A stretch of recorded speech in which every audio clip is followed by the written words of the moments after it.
akan memetik padi, singgah sebentar di tepi perigi. Jika bahagia ingin dicari, kesederhanaan kunci sejati. Assalamualaikum warahmatullahi wabarakatuh dan salam sejahtera. Nama saya Ayatul Husna binti Isam, mewakili Sekolah Menengah Kebangsaan Agama Kuala Abang. Kod sekolah saya ialah TRA 1001. Hadirin yang saya hormati, bayangkan sejenak, satu hari kita bangun tanpa telefon pintar, tanpa internet, tanpa media sosial. Tiada TikTok, tiada Instagram, tiada notifikasi yang berbunyi.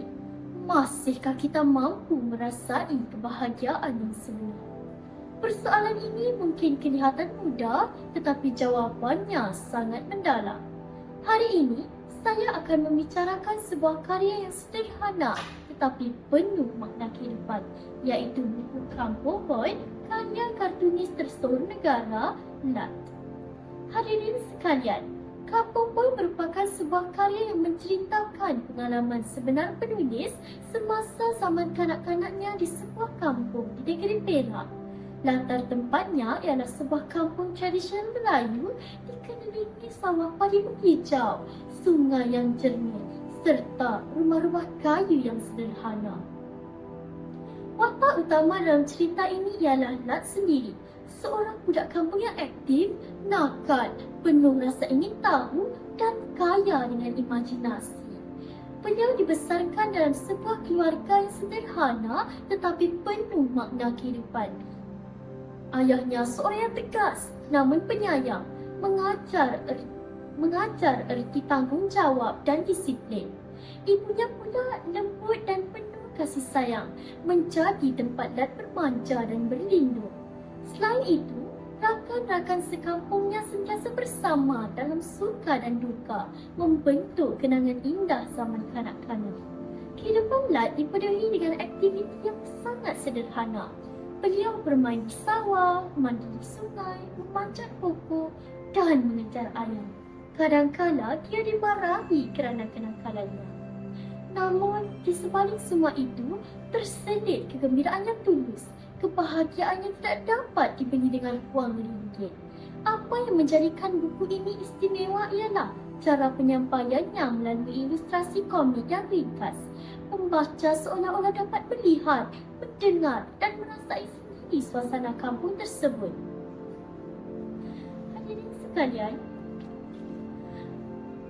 tema utama karya ini ialah kesederhanaan dalam kehidupan yang membawa kepada kebahagiaan sebenar. Antara nilai-nilai yang dapat kita pelajari termasuklah kasih sayang dalam keluarga, persahabatan yang jujur dan ikhlas, dan penghargaan terhadap alam sekitar.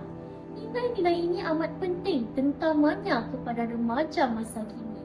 Jika kita lihat kehidupan hari ini, ramai remaja lebih banyak menghabiskan masa dengan telefon pintar dan media sosial.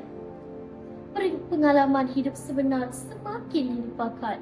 Berbeza dengan kehidupan dalam kampung boy, kebahagiaan mereka lahir daripada hubungan yang erat, kesederhanaan dan penghargaan terhadap alam semula jadi. Buku ini mengingatkan kita bahawa kebahagiaan bukan tentang apa yang kita miliki, tetapi tentang bagaimana kita menghargai apa yang kita ada. Sebagai remaja, kita boleh mengambil inspirasi daripada kisah ini. Luangkan masa bersama keluarga, hargai sahabat yang setia dan nikmati keindahan alam di sekeliling kita. Hadirin sekalian, Kampung Boy bukan sekadar sebuah cerita tentang kehidupan di kampung. Ia mengajar kita bahawa di dunia yang semakin moden, jangan sesekali kita melupakan nilai kesederhanaan dan keikhlasan. Sebagai penutup, izinkan saya mengakhiri bicara dengan serangkap pantun. Pergi ke taman memetik bunga, bunga disusun dalam peti.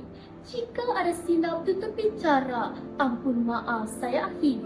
Sekian wabillahi taufiq wal hidayah. Wassalamualaikum warahmatullahi wabarakatuh.